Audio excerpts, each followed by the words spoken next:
All right, first and foremost, I'm going to give all glory, honor, and praise unto my power, Yahweh, by Hashem Yahweh Shai. Shalom to the elders of GMS who I do learn from. Right, so with today's video, right, as you can see, which I have queued up here, big tech, man, right? There's a lot of different companies in big tech, like these companies that we know about, Microsoft, Facebook, what's the other one? Not Snagajob, what's the one? Salesforce, a lot of different jobs, DoorDash, right? So a lot of these different companies are laying off workers, man. And this is just showing you the state of Esau's economy, right? And ultimately showing you that Esau, Edom, his kingdom doesn't have much time left, man, right? Because with us going into 2023, right, this is a new fiscal year, man, right? And look how it's starting off already. Right, so I would love to see those GDP results. If this place even makes it at 4, after the first quarter. Right, so it says Microsoft could lay off as many as 11,000 employees this week. Man. Right, another one. It says Slovakia. Amazon begins cutting off 18,000 workers in its biggest layoff ever. And I think Microsoft earlier this month actually laid off like a thousand employees, but not earlier this month, sometime earlier last year or whatnot, laid off like 1,000 workers already. And that just goes in to show you that there's no work for Egypt, like it says in Isaiah the 19th chapter. Right, so I have this right here with Jeremiah chapter 51, and I'm gonna start at verse 7. It says, Babylon have been a golden cup in Hadawan's hand that made all the earth drunken. The nations have drunken of her wine, therefore the nations are mad. Right, meaning these different nations, they looked at America, right, as the top society, meaning, whatever America did, whatever America taught, they bought into it. It's different philosophies, ways of life. And you see that exemplified in, a lot of these other heathen nations, like the Moabites, which are the Chinese, the Ammonites, the Japanese, the Ishmaelites, and the Elamites, which are, the Arabs and the Elam would be the East Indians. You see how a lot of these different nations, they dress like Esau, they talk like Esau, they want to be like Esau, right? And they practice his ways. But now the nations are mad, right? They're going crazy. And then ultimately, you see that the sentiment that's pushed right now is that a lot of these different nations, are starting to reject Esau's ways, man, right? So verse 8, it says, Babylon is suddenly fallen and destroyed. Howl for her. Take balm for her pain, if so she may be healed. Basically, balm is a healing ointment, right? When you get a cut, a scrape, or bruise, right? What happens? You put on balm as a healing ointment, right? And what would that do? Basically, it would heal that particular wound that you got. But this wound that Esau Edom has is too grievous, man. Right? Matter of fact, let me grab that. This wound that Esau Edom has is too grievous. So I'm gonna get that in Nahum the 3rd chapter, the 19th verse. It says Nahum 3:19. There is no healing of thy bruise. Thy wound is grievous. Right? That basically, in the NLT it says it's fatal. All that hear the bruit of thee shall clap the hands over thee. For upon whom have not thy wickedness passed continually? Right? Yeah. So these other nations, man. They did with Esau. It's like they dealt with Esau. Esau dealt treacherously with them, right? Like it says in I believe that's Isaiah the 33rd chapter. Now these other nations, man, they're happy to see American Babylon fall, right, to a certain extent, because you also see how Revelation the 18th chapter, how they're gonna be sad too, because basically they was making money off American Babylon. But ultimately these other kingdoms is I guess you could say it's like a mixed feeling, right? They're happy to see these devils start falling. Why? Because upon whom have not thy wickedness passed continually, right? And that's why you see a lot of these other nations, they're starting to deal treacherously with Esau Edom, man, right? Because Esau Edom is in a weak state. They got a fool, a dingbat for a leader. Their economy is going to shits, right? That dollar is continuing to inflate, man, right? So meaning that once strong dollar, American, U.S. dollar, right, doesn't hold the same weight as it once did, man, right? Prior to this whole crisis and all that, man, because especially tying it back into what this, what's happening, right, during that health crisis. What actually happened was, there was a lot of growth because, it was like the economy was like falsely stimulated by these stimulus checks and whatnot. So, basically when you give, the poor, right, or the consumers of a society, right, a whole bunch of free spending money, what are they going to do? They're going to go out and buy stuff. And that same money that they were given is going to end up back in the hands of who? The rich, the people who own those different companies. Why? Because where are you going to spend the money at? You got to go to Esau. You got to go to these different companies if you want certain things. So they got the game on lock. So now that money that you got that people got from the health crisis, what now happens? They put it back in the hands of these people, and then they making record profits. And then with them making record profits, and then having to deal with a more of a influx of orders and whatnot, and goods and services being ordered, they got to hire more people to handle that influx of how do I say, people actually buying stuff, or people consuming. So now when it goes back to normal, where people are not getting that extra money like they used to during the health crisis and whatnot, now you have a bunch of growth, right? You hired a bunch of people, but now you can't even sustain it because that growth, that wave of people actually buying stuff isn't actually there anymore. People now are contracting. So what does that show?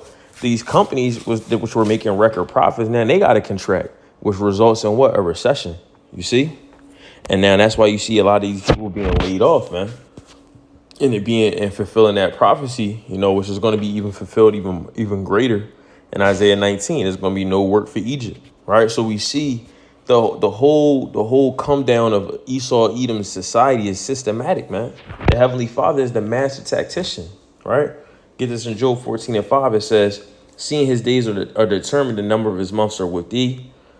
Thou hast appointed his bounds that he cannot pass." That's the point. Esau Edom can't pass beyond the bound that the Heavenly Father has set for him to rule, right? And like it says in Revelation, the 20th chapter, the Heavenly Father only set him up for a short season to deceive the nations. Now, knowledge is actually being increased.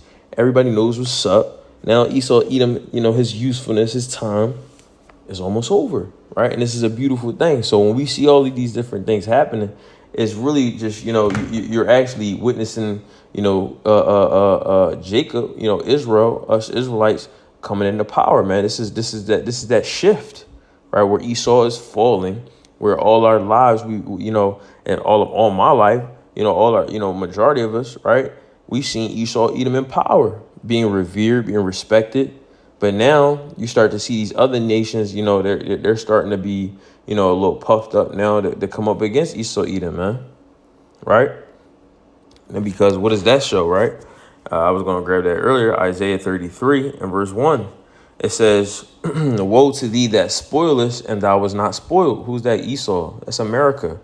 And dealest treacherously, and they dealt not treacherously with thee. America always deals treacherously with these other nations, man. Going into these other nations, raping and robbing and pillaging and saying his weapons of mass destruction, whatever, man. You know what I mean? Just being a menace, right? It says, "When thou shalt cease to spoil," so when you stop spoiling, thou shalt be spoiled. So as soon as they stop trying, all right, cool, we cool now, right? Nope, now it's time to spoil your ass, It says, continuing on, it says, "And when thou shalt make an end of dealing treacherously," so when you stop dealing treacherously, all right, we good, I'm not going to do that no more. "They shall deal treacherously with thee." That's the point, man, right? And ultimately, the Heavenly Father is causing this to happen, man. And Esau Edom, man, he's shaking and quivering in his boots, man. This is a beautiful thing, right?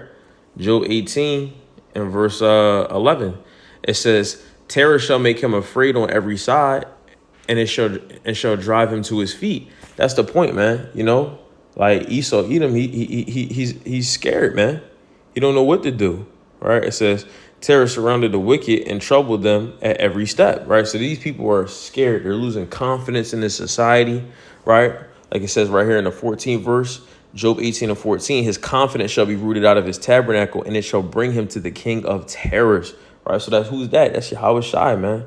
His confidence is being rooted out right now, and that's what the Heavenly Father is doing. Esau Edom, man, he's sweating, right? And this is a beautiful thing, man. I like seeing Esau sweat, right? Because, Jake been having a sweat, all our lives, man. Now it's Esau's turn. And now ultimately, You know, once it's his time to start sweating, he ain't gonna stop sweating until he's destroyed. You know, and us, man, you know, I don't want to rock this out. You know, I'm of the elect as well as you sincere-hearted brothers, and you know, also the remnant, right, for you sisters and everybody else who didn't make the 144,000. Ultimately, what, man? You know, this is our time to rejoice, man, because we witnessing the fall of our enemy right before our very eyes, like it says in Sirach, the 25th chapter, man. So we ought to rejoice, right? Don't be sad when you see this stuff on the news and you see all these people getting laid off. If you're a true servant of the Heavenly Father, He gonna have you straight, regardless of, you know, whatever happens here, man. He gonna have you straight, right? And we read that, you know, by seeing, you know, of our forefathers of old and how they were taken care of when the Heavenly Father was bringing down kingdoms around them. They were still taken care of. They were still straight. They were still provided for.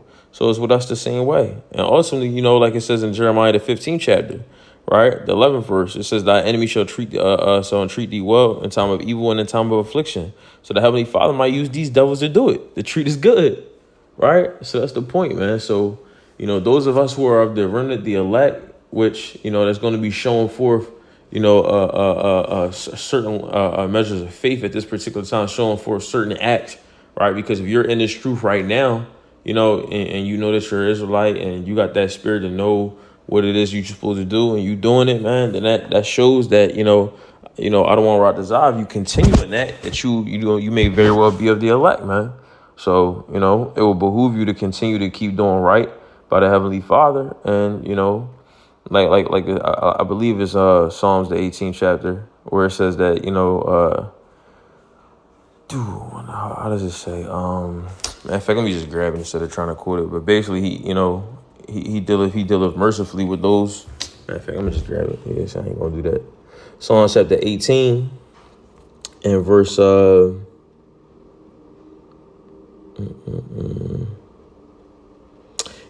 18 and verse 17. It says, He delivered me from my strong enemy, from them which hated me, for they were too strong for me. Right, this situation, you know, Esau, Edom coming in like a flood, like it says in Isaiah the 59th chapter. He's going to be too strong for us physically, right? But spiritually, you know, and the Heavenly Father turning us up, giving us that spiritual power, providing for us, giving us food and you know, the things that we need that are essential for life.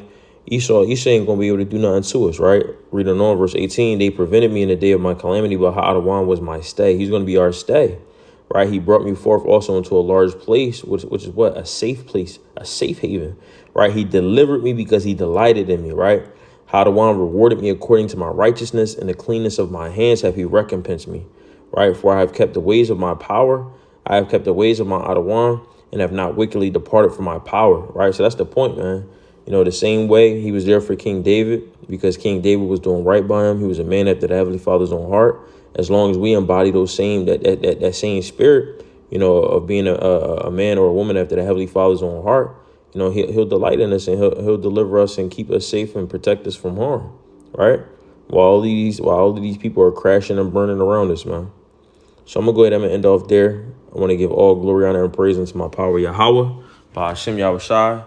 I sincerely pray that you sincere-hearted true believers will edify, exhort, and comfort. And with that, shalom.